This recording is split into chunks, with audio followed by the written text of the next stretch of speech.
of the San Francisco Young Adult Division here, and we're really happy to have him share. If you feel free to have ask him any questions towards the end of the talk. Right? Thank you, and please have a round of applause for him.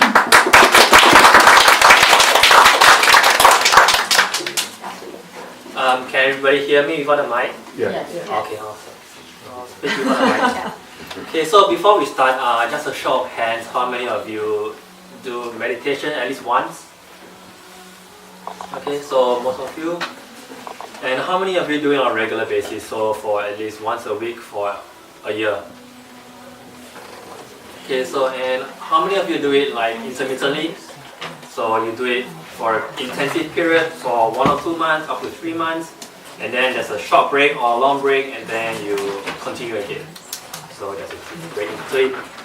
Right, so just to show, get a rough idea of how many of you know what meditation is and how they have a little bit of experience in meditation. So for today's talk, I'm going to share with you what neuroscience can offer us about meditation and whether there is evidence to show that meditation is beneficial for us, for our brain health and our mental health. So if neuroscience can show us that meditation is more scientific, then we might know or have knowledge that meditation is not mystical, it's not a myth, it's not mysterious, but it's more scientific and more real than what we think or what we imagine it to be. So I guess everybody might know that meditation could improve our lives in many aspects, from a very raw or basic level of attention to maybe a higher level of having better emotion regulation, better self-regulation or self-transformation. So today I'll cover a little bit of the history on the how they started this initiative to do meditation research in the scientific community.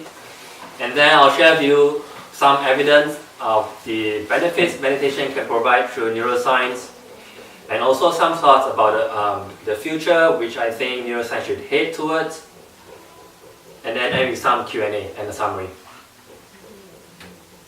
So to begin, this is the history of how they started a group. We started research in meditation. So it started when 2 disciples of the Dalai Lama had a conversation with him. So the Dalai Lama asked those 2 disciples, since both of them have been meditators for many years, and both of them are neuroscientists, so they investigate the brain and behavior and the relationship between them. So the Dalai Lama asked, since both of you have knowledge in both areas, why not put these 2 areas together and create a new research area? So this research area, maybe if you find that there is evidence for this area, we could then show that this is beneficial for us in many ways and could maybe provide us with some good mental health in future as we meditate. So these 2 neuroscientists went home and think about whether they could run this project, or whether this project is visible enough, or whether there is any future prospects in this project. So after a discussion with each other, they decided to go to Nepal and India with their equipment to test some experiments. So they brought their equipment, more portable equipment like the one you see on the left, where the monks are wearing those EEG headbands. And with a group of researchers, they head over to Dharamsala, India to run some projects with the monastics living there. So over these few days, they had the monastics to do several meditations, for example, walking meditation, sitting meditation, thinking meditation. So during this period, the researchers look at the data, analyze the data, and discuss with the monastics what it could mean from a neuroscientific perspective. And on the other hand, the monastics also discuss with the neuroscientists about the research data from the Buddhist perspective. So there's an interchange between science and Buddhism on meditation. And they had a fruitful discussion of what the results could mean on both sides. And then it sparks the beginning of the Mind and Life Institute, where the mission of it is to alleviate suffering and promote flourishing by integrating science and contemplative practices and wisdom traditions. So every year they had a Mind and Life dialogue. For example, here it is the 1833 Mind and Life dialogue held at India. And scientists will present their ideas and their research findings to the Dalai Lama. For example, over here, the scientist on the left is Mishija, who does work with the police department and the fire department on meditative practices and how it improves their attention and focus. So that is the history of how this contemplative neuroscience came about and how it flourished over the past 30 years. So to start off, I would like to give some idea of what meditation is and what some definitions it could be and how people think about meditation from a different perspective. So the first definition is the practice itself. So it is the practice of concentrated focus upon a sound, object, visualization, the breath, movement, or attention itself in order to increase awareness of the present moment, reduce stress, promote relaxation, and enhance personal and spiritual growth. The other definition I would like everyone to think about or hold it in their mind is the state of meditation. So rather than thinking about meditation as a practice, it is the destination or it is the state of mind which leads to a state of perfect equanimity and awareness. So just to keep in mind these two definitions for now and over the course of the presentation. So now I will share with you the framework of meditation which I think that neuroscientists are doing and the current framework, and also share with you the future or what I think that we could push towards in neuroscience. So we started with the meditation itself, so that is the practice. And the immediate benefits that we see are intentional control, emotional regulation, and self-awareness. So as you begin to meditate, you see some immediate effects after a few weeks, few months. For example, you are better at concentrating on your work, you are better at noticing the changes in your emotion and regulating it. So as you practice more and more in depth, there is a higher level of awareness. So you begin to notice subtle changes in your attention, in your emotion, in your mood, and in yourself. So this is an ongoing process, so that's why it's called self-transformation here.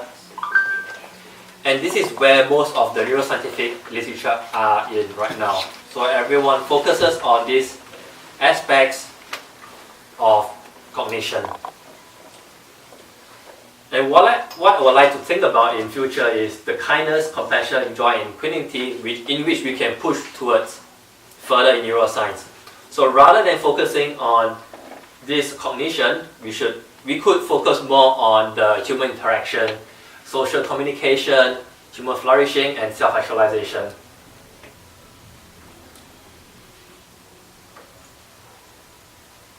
So now I will share with you some benefits of meditation on our attention, emotional regulation, and self-awareness. So to start off, I would like you to say, do a little bit of experiment here. So I would like you to say the color that is presented on the screen. So for the first word, it is red, so you would say red. Okay? Shall we try? Yeah. Let's try the right, go across. Okay, so the first one is red.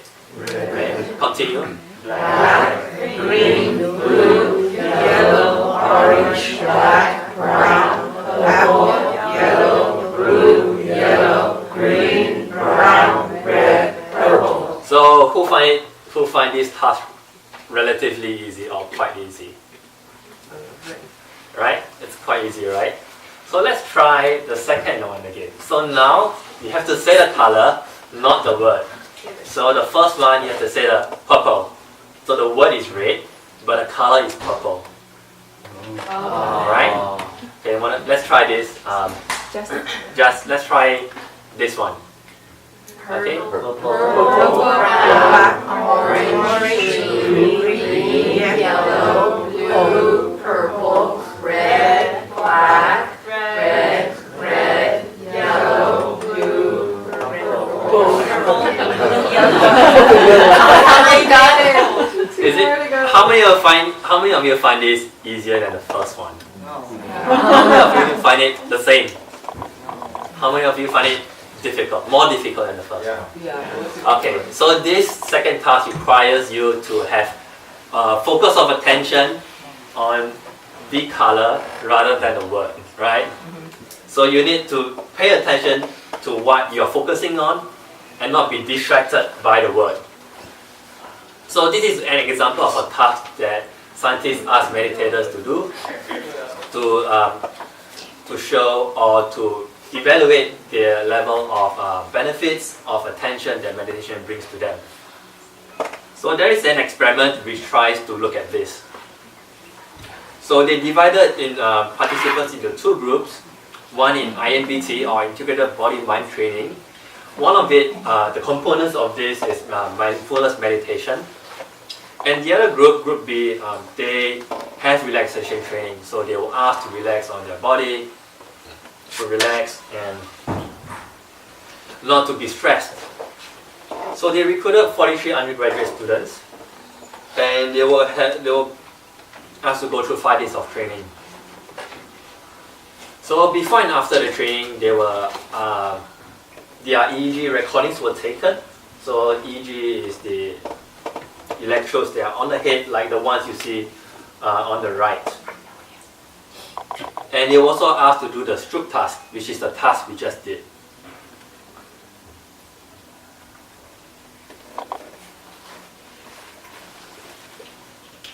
So what they found in this experiment is before they were told to separate it into their training groups, they had similar performance on the stroke task. So the interference here, as you see over here, the interference is the extra time needed to perform the second task. So the first task is easier, second task is harder. So normally you experience it. For the second task you need more time, right? So the extra time is the stroke interference. So before training they had similar performance on the stroke task. On the other hand, after training, those who had meditation training, they were better at the stroke task compared to those who did not have meditation training. So they had shorter time difference between the incongruent and congruent task. So it shows that they were faster and they were more accurate in the second task. So also when they had the resting state alpha EEG taken, the resting state alpha increases with the meditation group. So resting state alpha is important for a lot of attention related processes like selective attention, conflict processing, cognitive control, and conflict resolution. So it helps you to be more focused on the task while not being distracted by the distractors, such as the word and not such as being distracted by the word. So we have to focus on the color but not the word. So also alpha resting state, the alpha power represents a steady state of processing capability. So this only occurs in those who did meditation or had training in meditation. So what it means for them, for meditators or for research, is the more practice you do, the better your alpha resting state, and with that you have better attentional control and more focus in attention, more focus in selecting what you're supposed to be focusing on and not being distracted by the distractors. So and it is also associated with the ability to deal with conflict, as we just experienced or we've just discussed. So to not be distracted by the distractors and be focused on the task. And also the more hours you spend in meditation, the higher the gamma activity and the higher power you have in the gamma waves. And gamma waves are associated with the moment-to-moment awareness. So it means that from this point to the next point, you are aware and you have alertness in your mental thought. However, this requires time to develop. As you can see, it requires 15,000 hours to 45,000 hours of meditation. So it requires a long time to develop this skill and this quality. So if you want to attain the benefits of this high level of tensional control or high level of conflict resolution or high level of focus, you have to practice daily. So let's do a small summary here. So from this first few presentation or first few experiments, we see that meditation is able to improve our attentional control and able to sustain our attention better by allocating attentional resources to the task rather than the distractors. And also with time and more hours in meditation, you are able to stabilize your awareness and alertness. And this is supported by the higher power in or higher stability in gamma waves. So now we move towards a higher level of awareness and more self-transformation and something to do with our emotion rather than cognition or executive function as we speak. So there is a group of scientists which tries to investigate whether with meditation we are able to be better at regulating our emotion. So they recruited participants and divided them into two groups. So group A are experienced meditators and group B are beginning meditators. So in this experiment, they required the participants to undergo 20 minutes of practice a day for 7 days. So they were told to meditate every day, and they had a follow-up with the scientists for the next 7 days.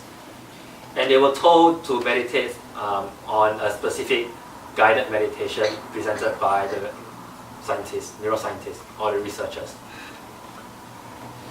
So they had a task which they have to do during the experiment. So in this task, they were asked to be mindful of the picture that they're viewing, or to view the picture in a normal condition. So just to view the picture, or they were told to be explicitly be mindful of the picture they were viewing. So after they view the picture for 6 seconds, they were told to rate their emotional state. Whether they feel any emotion, they have weak emotion, moderate emotion, strong emotion, or very strong emotion. So after that, they were told to relax for 3 seconds, and after that, they were presented another picture again. So the results they found were very surprising. What they found is beginning meditators requires a lot of effort to regulate their emotion. This is supported by the activation in the amygdala. So the amygdala is a structure in the brain, in the inner part of the brain, which is important in many roles of emotion. For example, if you feel an emotion, whether happy, sad, anger, or fear, the amygdala gets activated. Also, if you need to regulate your emotion, for example, if you are anxious in front of a person while you're giving a talk, or when you want to suppress an emotion or you want to show an emotion, that's regulation. The amygdala is also regulated. Right? And another example, if you're looking at another person and they are showing an angry face, or a sad face or a happy face, in which you have to identify an emotion in another person, the amygdala also gets activated. So in this context, it requires you to be mindful, so it requires you to regulate your emotion and not to let the emotion get out of hand. And that's why the amygdala is activated. So in beginners, the amygdala is activated here to show that they require effort to regulate their emotion. However, in experienced meditators, they find it relatively easy to regulate their emotion. So there is no effort, and it is natural for them. So that's why you don't find any amygdala activation in the experienced meditators. So there is more activation of the amygdala in the beginners compared to the experienced meditators. Also, to support this hypothesis that experienced meditators, or with meditation you are better at regulating emotion, they also found that regions such as the PCC in the bottom right picture that you see. So the PCC is the posterior cingulate cortex, and the inferior medial gyrus, so the IMG. So these two structures are part of the default mode network, which is implicated in mind wandering. So they find that in beginning meditators, these regions are activated. So which means that beginning meditators are very distracted by the emotion or by the picture that they are viewing. But however, in experienced meditators, they are not distracted by that. And they are better at, it's more natural for them not to be distracted by the emotion, and it's easier for them to stay at a very mindful state. So what it means for us as meditators, or as for us as human beings for human communication, is that with meditation you find it easier to control your emotion, and it makes you be more comfortable or more natural to communicate with other people, so you don't find it very difficult. And with meditation you find that you have self-reference, so there is not a lot of reference to yourself, to your emotion, and less interference from your own internal thoughts or internal mental cognition.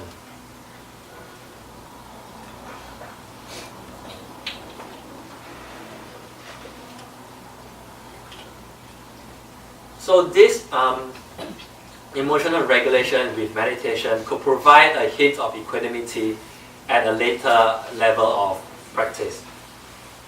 So equanimity is the calmness of the mind, or the stability of the mind with meditation. So a lot of people tend to associate equanimity with no thought or not thinking, but because equanimity sometimes may look like you're indifferent to another person or something because you're not showing any emotion. But in actual fact, equanimity is the calmness or the clarity that comes with meditation, with clarity of what is going on in your internal thoughts or also in the environment. So it is a neutral, neither intensifying or dampening mental state. It is also an even-mindedness in all experiences. So in other words, equanimity is the abundant, exalted, and immeasurable, without hostility, and it is without ill will. So why is this important for us in life as we communicate or as we interact with other people? Because equanimity can allow us to be centered in the midst of everything that is going on around us. For example, there is a quarrel in the house. So maybe your family members are quarreling, and you feel the stress in the environment, and you may be angry for no reason because you are feeling distress in the house because of the quarreling that's going on. But with equanimity, you are not associated with the emotion. You're not associated with stress. You're not associated with anger. You are grounded by your own internal state. You are not being swayed by what's going on around you. However, with mindfulness, there is a subtle difference between mindfulness and equanimity. So, in the same example, when there's quarreling in the house, but with mindfulness, you notice your anger, but you might still get angry. But with equanimity, there is no anger, you are just grounded by the mental state that you're in. You are not affected by the quarreling that's going on. So with training in meditation, we could go towards this state of mind. And this equanimity can protect us from many things such as praise or blame, success and failure, pleasure and pain, fame and disrepute. So in one sense, we are accepting of both sides. So we do not reject blame, we do not reject praise. So we accept it, and we are centered by our internal state and not be swayed by what people tell us. So right now, in the next slide, I'm going to show you one picture. I would like you to take a look and remember your first impression. What are your feelings of this? What feeling do you have of this picture, and what are your thoughts? Try not to think about it the second time or the third time. Okay? So, look at this picture. What are your feelings, what are your thoughts on this? Okay, how many of you think this is very pitiful, or you feel sad for this person, or this seagull, sorry. Okay, how many of you don't have any feelings for what's happening here? Okay, so how many of you think this is very normal? Okay. So some of you feel that you feel sad for this person, for this seagull, right? For this animal. So there is a you feel the emotion that this seagull might probably feel before it died, right? So right now I'm going to move towards the other aspect of meditation, or the higher level that we could attain with meditation, which is kindness, compassion, joy, and equanimity.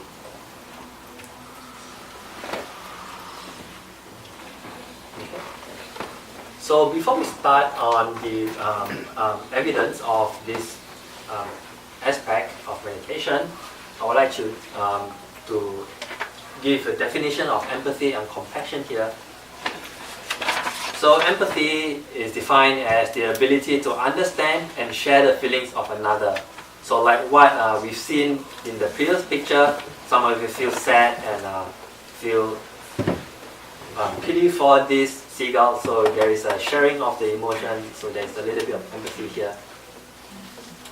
On one aspect, this is a self-related emotion because you are ascribing their feelings, or you are interpreting their feelings to your own, or interpreting your own feelings with the other person. So like the picture, I know exactly how you feel, so there is a sharing and you're feeling that emotion also, so it's a self-related emotion. And also there is a mirroring of the emotion because you are trying to share and ascribe the feelings of another person. So you try to mirror the emotion. It can go both ways. So you can, so that for example, someone is happy and you feel happy for the other person and you share the happiness with another person. So there is empathy with the other person on the positive aspect. On the negative aspect, like what we've seen just now in the picture, there is a sadness, there is pain, and you also feel the pain with the other person. So on the negative aspect, if you feel too much empathy, you might get poor health and burnout, and you might have limited resources to deal with it. Like those who are in the medical field, where they feel a lot of emotion and they ascribe too much emotion with their patients. For example, those who are suffering from chronic diseases, they might have burnout a lot. And a lot of research suggests that medical professionals have a lot of burnout because of sharing with too much emotion with the patients. So as a result, they might avoid social interaction, they might avoid other people, and they might withdraw from society or withdraw from their own emotions. So for compassion, on the other hand, it is an other related emotion. So compassion is an openness to the suffering of others and with a commitment to relieve. So there is a positive feeling towards compassion. There is love, there is care, and there is concern from the other person because you want to relieve their suffering. So with that, there is a good health on your side, and with that, there is a action to relieve the other person's suffering, or the action to do something about it. So with this positive emotion or positive state or positive mental state, you have unlimited resources to deal with what is going on around you. So and that leads to pro-social motivation.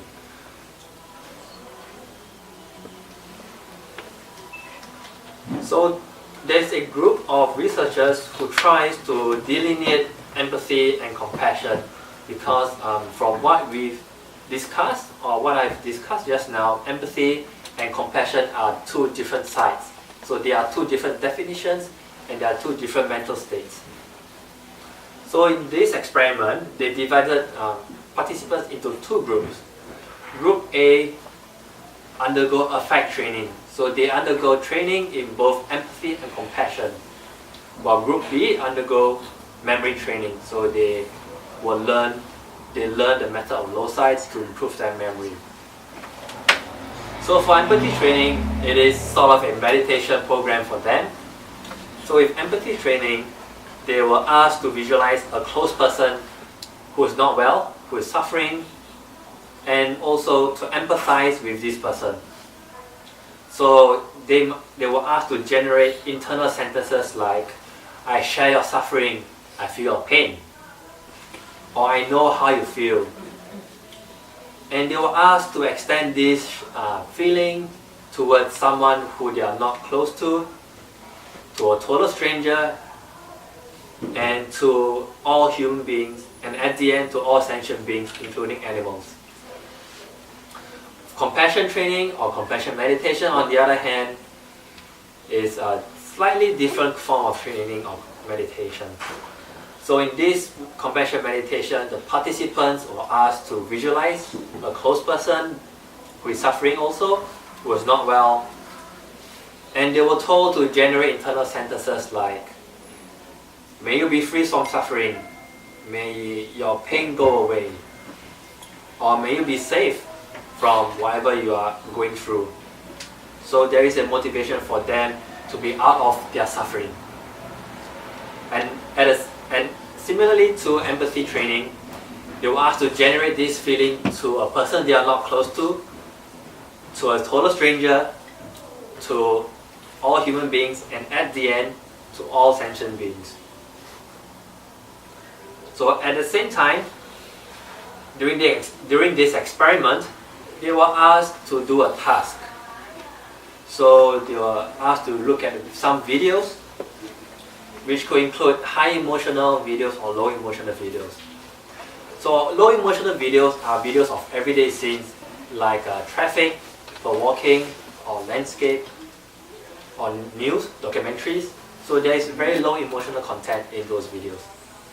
For high emotional videos, there were videos of people who are suffering or people who are very, very happy. So there is high emotional content in those videos. And after watching those videos, they were asked to rate their experiences on 3 different kinds of emotional states: empathy, negative affect, and positive affect. And after that, they were told to rest for 10 seconds, and this process repeats until they finish watching all the videos. So the experiment procedure goes like this. Before they were separated into the groups, they had to do the task. So there's a pre-measurement on the video. And the first part, or the first training, those in the affect group were trained in empathy. And after the training, they did the post-measurement on the same video. And after that, they did compassion training. So they switched from empathy to compassion. And after that, they did the same task again. So that is to show, they want to show that empathy and training are 2 different constructs, and they affect emotion in 2 different ways. So what they found for empathy is empathy training or empathy meditation increases your empathy for the other person. On the other hand, compassion training did not increase empathy. So this is true for the high emotional videos and low emotional videos. But for memory training, it does not increase empathy at all.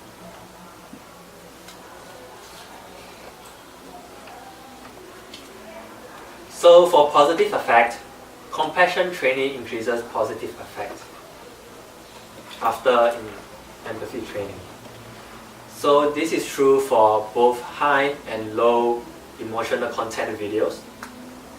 However, empathy training did not increase or increase minimal positive effect.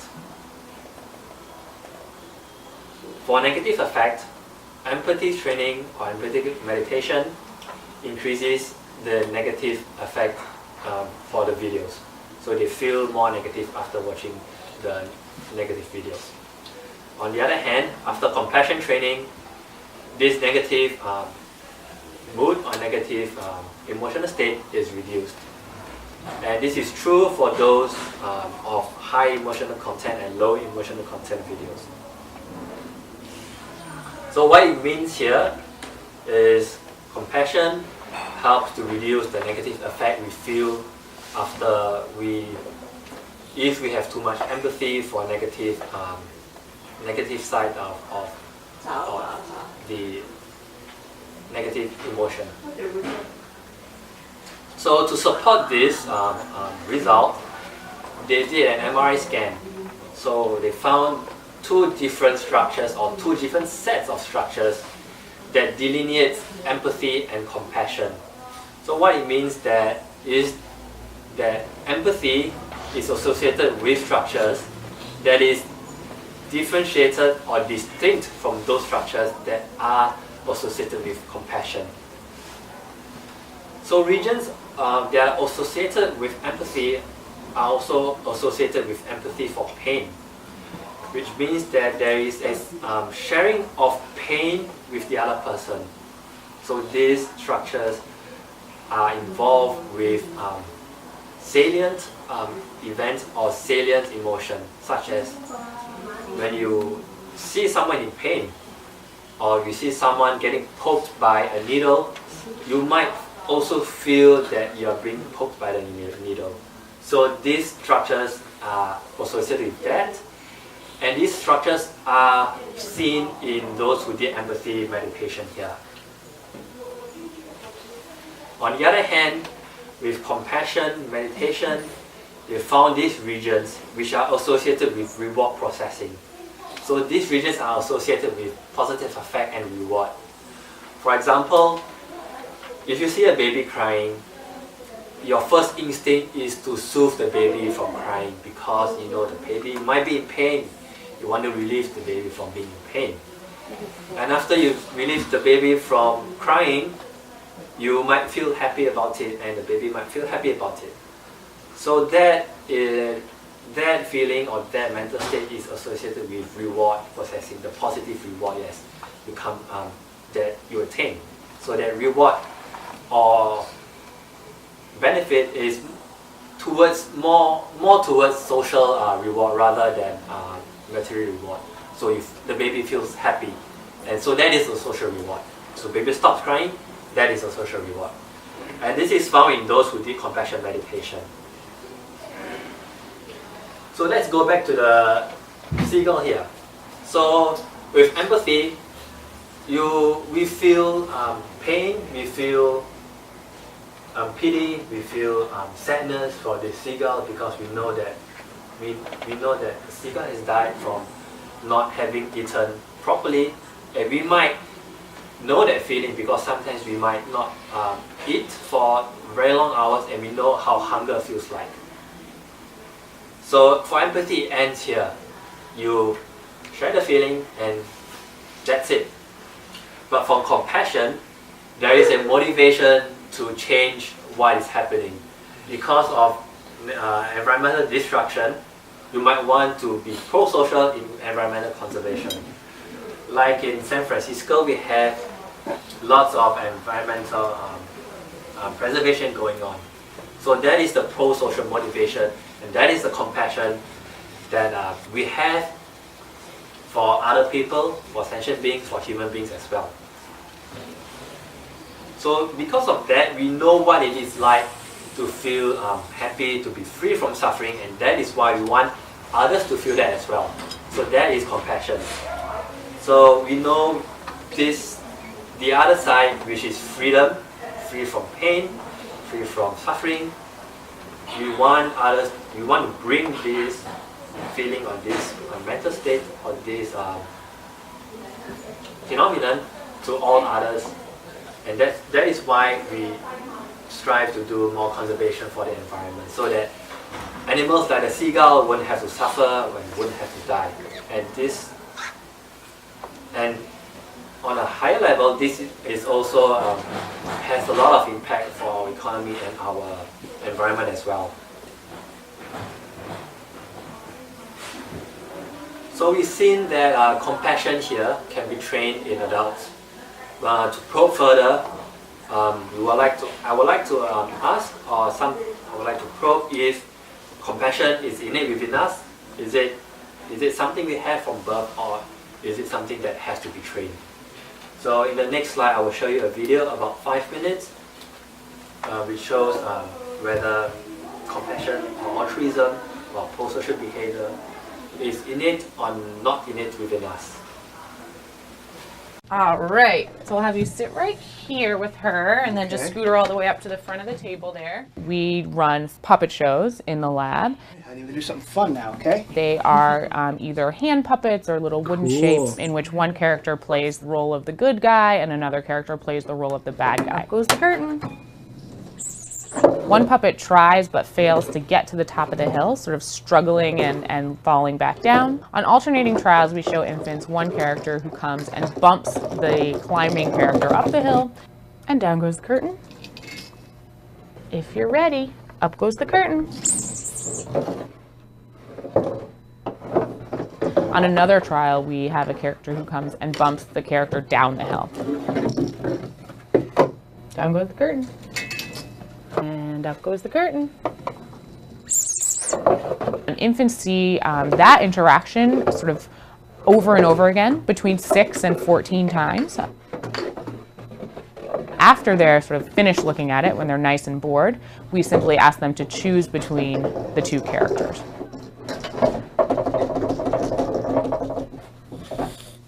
All right, great. So we are all done with that part. We're just going to have her choose between the puppets now. That one. All right, good job. That was the helpful guy, wasn't it? Astonishingly, really, we are finding that upwards of 80% of babies are choosing the character who was helpful over the character who was unhelpful. Okay, Ellie. All right, gorgeous. Can we have that ducky? Thank you. And up goes the curtain. In another of our tests is a character who has a ball, and he plays with his ball sort of happily, and then he drops his ball to one side of the stage or another. At the back of the stage, there are two characters, one of whom runs up when the ball goes over near him, grabs the ball, and gives the ball back to the character who dropped it. On the other hand, the character on the other side of the stage, when he runs up, he grabs the ball and runs off stage with it. So we are just going to have her choose between the puppets now. Hey, which one do you like? That guy? Okay. All right, that was the nice In another guy. scenario, we show infants a character who tries but fails to open a box. Okay, gorgeous one. Up goes the curtain. One character comes and helps him open the box after he struggles. And down goes the curtain. Up goes the curtain. Another character comes and jumps down on top of the box, preventing him from doing so. Okay, great. Now we're just going to have her choose between the puppets. Which one do you like? That one? So parents often ask us what it might mean that their baby seems to tell the difference between a nice guy and a mean guy. That's the only question I would really have is, how did my baby do? And one of the things I think it means is that we spend a lot of time worrying about teaching children the difference between good guys and bad guys in the world, good things and bad things. But that in fact these things might be something that infants just come to the world with. Okay, so from this video, we see that infants are born with altruistic behaviors or compassion or kindness. But however, if that's the case, why do we need to train that when we are adults? So why can't we express it when we already have it when we are young or we are born with it? So what I think is it is because of many reasons and conditions of the world or the environment that we live in that we forget its quality. So from that, my thought is whether we could become compassionate from young. And there is an experiment which shows that we can. So what this group of researchers did is to recruit 7 classrooms from 6 different preschools. And they separated these children into Group A and Group B. So Group A are those children who have to go through a kindness curriculum in addition to their normal curriculum. And Group B goes through a normal curriculum set by the school. So in the kindness curriculum, there is a mindfulness practice and kindness practice. So the mindfulness practice is aimed at cultivating attention and emotional regulation and kindness. So there is this emphasis of kindness practices and altruistic behaviors, such as empathy, gratitude, and sharing. So in this group, children undergo 20 to 30 minutes of lesson each week over 12 periods of week, totaling of approximately 10 hours of training in kindness and compassion. And what they measured for these children is a sharing task. So in this sharing task, children were distributed stickers, and they were told to distribute these stickers to themselves and a target. So they had 10 stickers, and they were told that they can share with other people or whether they could keep those stickers. In addition to that, they were also evaluated on school grades, which include learning and health. And also, finally, they were evaluated on social competence. So pro-social behavior, empathy, compassion, and emotion regulation. So what they found is students in the kindness curriculum, they share more stickers with their peers. So they do not keep more stickers for themselves, they distribute more stickers to themselves. And children know that stickers make them very, very happy when they receive one. So those who are teachers will know that when you reward a student, you reward them with stickers because stickers make them happy. And students know, or children know that stickers make them happy. It's neuroscientific and psychological evidence that meditation works. It is scientific and it is not a myth. It is not mystical, not mysterious, but it is real. It is not magic.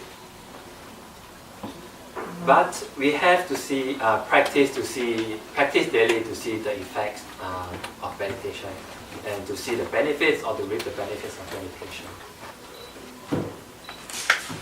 And also we see that there is more to meditation than self-regulation, attentional control, executive function, or being good at paying attention, regulating your own distractors, being good at doing tasks, or being focused, very focused on work or on the task that you're doing. So we could move towards a higher level of human flourishing like compassion, kindness, joy, and equanimity. And these 4 qualities are part of wisdom. So this is what I think the future of neuroscience and meditation could be.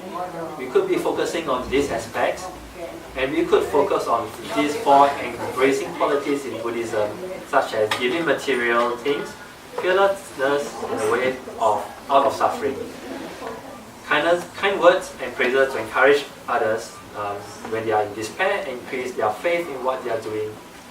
Empathy when helping others, so that we know what they are feeling, so these are not for us. And altruistic behaviors as a means for them to accept the way out of suffering as you have to offer them. So we could focus more on these qualities and research more on these qualities that meditation could provide, or meditation could bring to us on a higher level of human flourishing or human interaction. So there is some thoughts I would like to share at the end. It is not too late to start meditation. You can start at any time, anywhere, any day. So we've seen that even with adults, you can have the benefits of meditation. You can also attain the benefits with a few weeks, few months, and you can see the benefits after a long run. But to add on, with meditation, principles and values are very, very important. So without principles or understanding of the right teachings or right aspects of meditation, you might go off course when you practice. So you have to understand the right view of meditation, the right intention of meditating, the right effort to do with meditation, the right action leading to meditation, and then we could attain the right benefits of meditation. If not, our efforts may go to waste. So here I would like to share a story with you about a security guard and a wealthy woman. So there is a security guard who does meditation a lot for, let's say, 10 years. And he is a security guard at a house. So this woman, a very wealthy woman, is going on a holiday for a few days. So before she leaves her house, she went to the security guard and tell him, please look after my house. Please be mindful of anyone coming in and out. I'm leaving for a holiday. Let me know if anything happens. So this woman leaves on a holiday, and she comes back from a holiday. So when she opens the house, the door of her house, she looks at the house. It is in a total mess. Her things are on the floor. Her things are missing, jewelry missing, expensive stuff missing, computer missing, money is missing, so the whole house is in a mess. So what she realized is the house was being burgled. And because of that, she went to the security guard and asked him what happened. So the security guard told her, yeah, there's a burglar going into your house. Yeah, that's it. Why? So the wealthy woman asked, why didn't you tell me? Why didn't you tell me that my house was burgled? So the security guard said, you told me to be mindful, right? So I saw the burglar coming in. So I was mindful of the burglar coming in. I was mindful of the burglar taking your things, stealing your stuff. I was mindful of the burglar going out with your stuff. You told me to be mindful. I did what I was told to do. And then the wealthy woman can't take it. And then she fired this security guard. Right. So this story tells us that we could be mindful, but without the right understanding of what being mindful is, we could become like the security guard. So we just be focused on our own mental state. Oh, burger in, burger out. I'm mindful. I did nothing else. Mindful. But with the wisdom or with the right understanding of what mindfulness is, burger in, call the police, apprehend the thief. That's mindfulness with the right understanding. So this is what we should be focused on, the mindfulness with right understanding and right view. So the end of, it's time to meditate daily. We should meditate daily and set time to meditate daily to attain the effects or the benefits. So if we have not started meditating, we have a class here every Saturday at what time? 10 to 11:30. 10 to 11:30. So if you also want to deepen your practice, there is a book that tells us about the different techniques of meditation, the obstacles you might face, and how you could deepen your practice with teachings and understandings of meditation. And to end off, that's the end of my presentation. Thank you.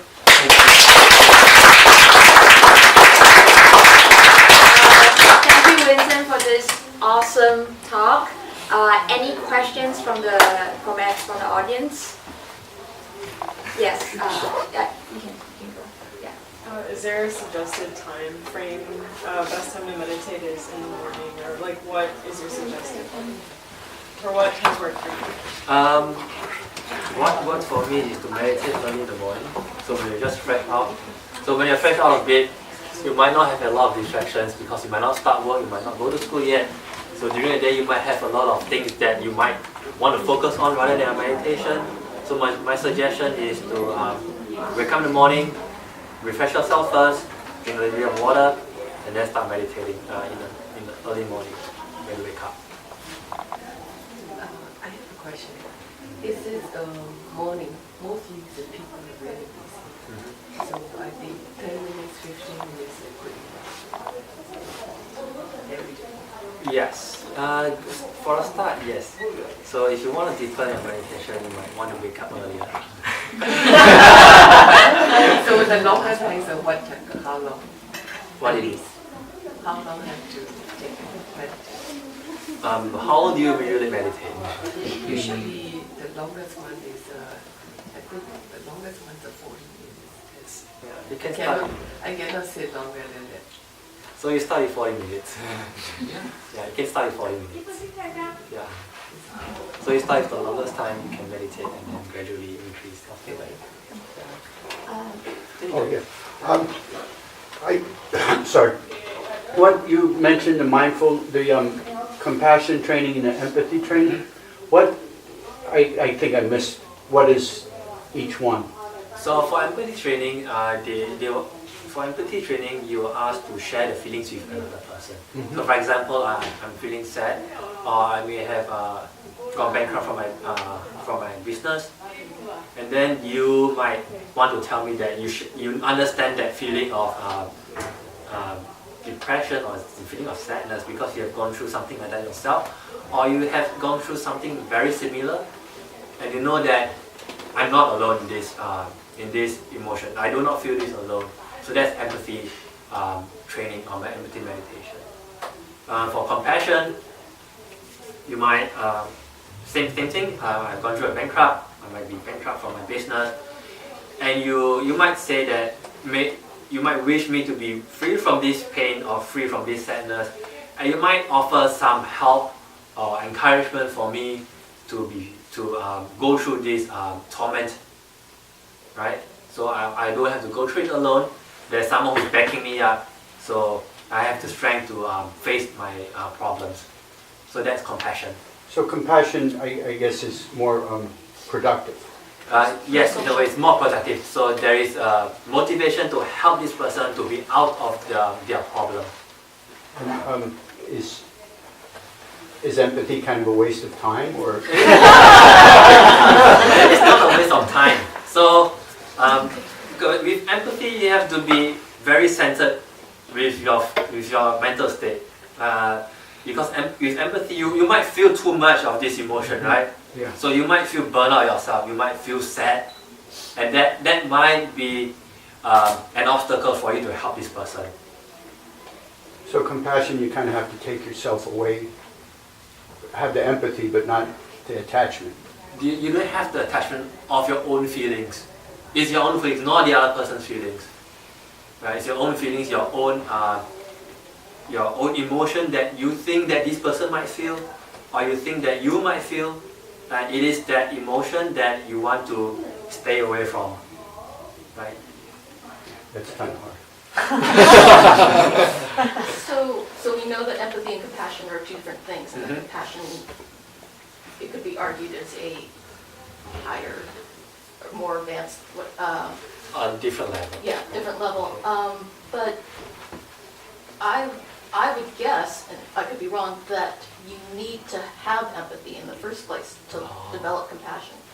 It would be interesting if this, if some scientists could identify people who are incapable of empathy and then do compassion training and see about, to look in terms of which parts of the brain light up. Right. So, you have any? No, I don't think empathy is a waste of time. I think most of us start with empathy and then we develop compassion from there, is my guess. Right. So from the scientific literature right now, there is a lot of confusion about what empathy is and how do we measure empathy in the brain or even with behavior. And with compassion, there is you can say that there is no consensus of what it means right now. So what I've given the definition of compassion is, it is one of those definitions, but there are some researchers or some scientists who suggest that you need empathy. Empathy is a must for compassion, but some suggest that you don't need empathy.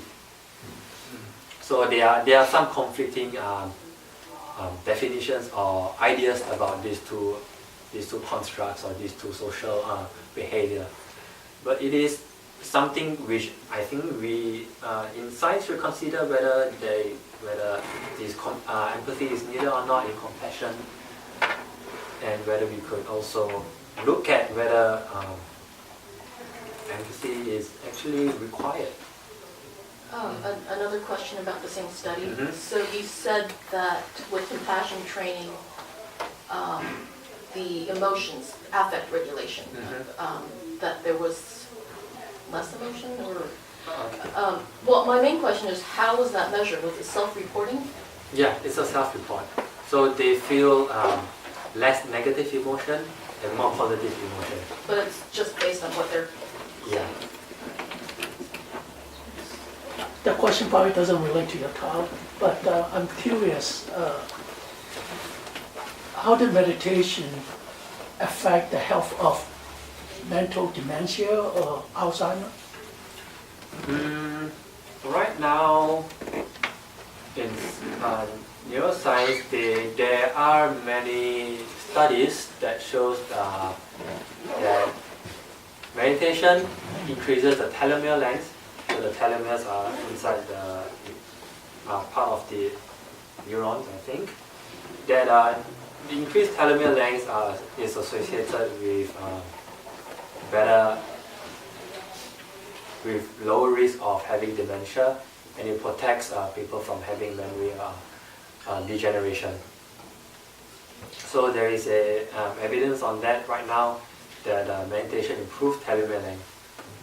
Whether there is a direct association with dementia or Alzheimer's disease or mental health, some mental health, there are not many neuroscientific studies, but there are a lot of psychological studies. So they measure behavior directly, and it shows that there is an improvement in mental health, such as in depression, which is quite popular in the literature. The meditation improves depression symptoms a lot, but not for some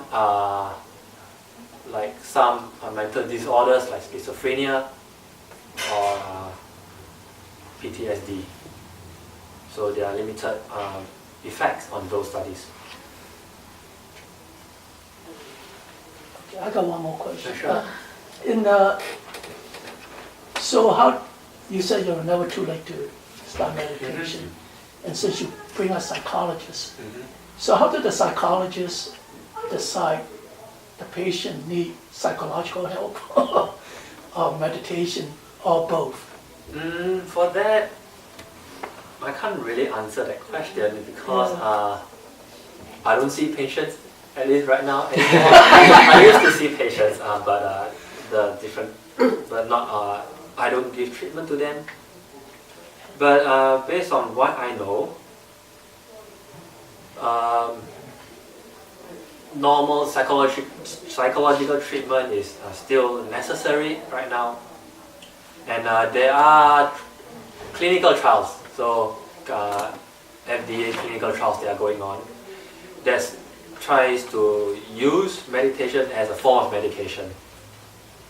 So there's one I think going on at UCSF Ocean Medical Center, and one going at UCLA. So there are a few trials going on to look at whether we could prescribe meditation as a form of treatment to patients. Does that answer your question? Yeah. One last question. Yes. You said the research shows that experienced meditators have more gamma waves, I think. Yes, higher gamma. Can you like explain what that is? Like why it increases the thing? Can you repeat the question again? Like you said that the research like proves that experienced meditators have more gamma waves, I think. Okay. You said something like gamma. Yeah. And can you like explain what that is and like why it's better to have more of that? Okay, so gamma waves is associated with alertness. So awareness towards your surrounding and awareness towards your surrounding. And also internal surroundings also. Internal and external environment. So if higher gamma waves, or the research shows that the gamma waves are stable. So the waves are stable, they do not fluctuate a lot. Right, so with higher stable gamma waves, that helps us with being more alert towards our surroundings and our own internal environment, to be attuned or to know what is going on around us. So with that, we could be more aware of our own thoughts. So when you have a distracting thought, you notice that faster. So gamma waves help us with noticing these small little thoughts that's going on in our mind. And helps us with moving that back to attention. Does that answer your question? Cool. Thank you, Winson, for this great talk.